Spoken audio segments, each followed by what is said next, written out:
44th birthday. I want to apologize now for the tardiness of this video. Cameo is having an issue submitting my videos, but I hope you had the most amazing birthday yesterday, and I hope that you got to do whatever you wanted and that you got to celebrate yourself the way you wanted to. I am so sorry that you went through oxygen starvation, bleed on the brain, and a stroke at birth, and now you have a 33% brain injury and left-sided cerebral palsy. That is a lot, and I want you to know that you are a fighter, and what you conquered is amazing. And no matter where you are in life, you are doing what you are able to do, and if you want to do more, you definitely can. You just have to find the right way to go about it.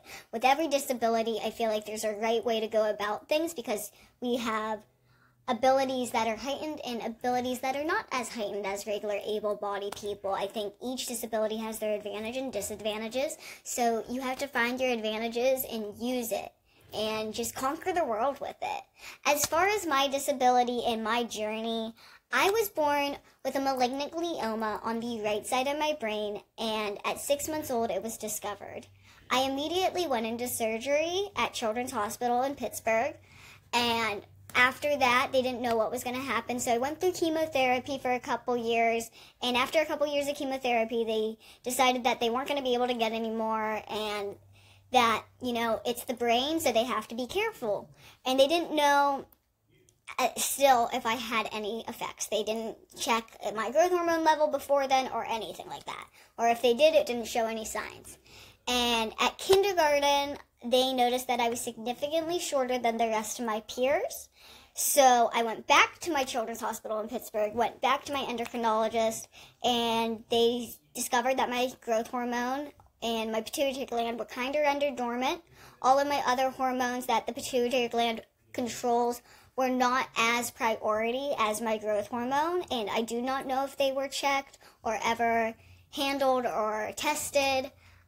Later in life, I got them tested, but my human growth hormone was severely low. So I went on growth hormones, and my body rejected them. I bruised. I didn't see any growth, and we decided that it was best to take me off of them. A couple years later, I tried a different human growth hormone, and we saw results from that. But I was also put on a puberty blocker because I was coming close to the state of my puberty. And one day, when I was 16, I got my period despite being on the puberty blocker, and my doctor told me that I have to take all the human growth hormone I can, and when my period starts, basically that's endgame.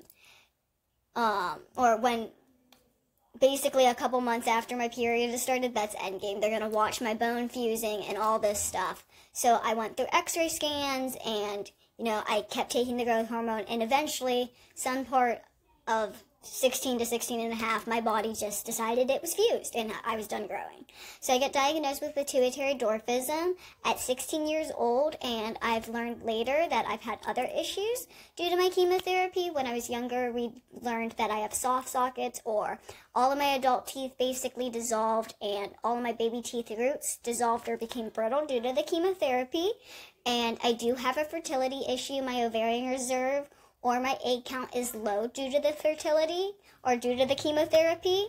So therefore, that doesn't affect my likelihood of carrying a baby, but it affects my likelihood of developing and fertilizing an egg and having a baby.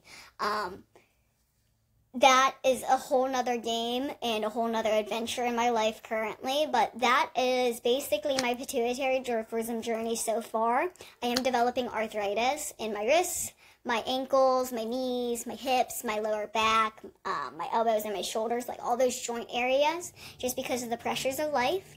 But other than that, nothing else has really popped up yet. If stuff does, I will keep everyone updated. Oh, I did have a calcium deficiency, so my fingers and my toes are a little crooked. But that was, I don't know if that was due to chemotherapy and taking the nutrients or just me not drinking enough milk. Got nothing. But other than that, I hope you have an amazing day. I hope your birthday was fantastic, and I hope this helps. Bye!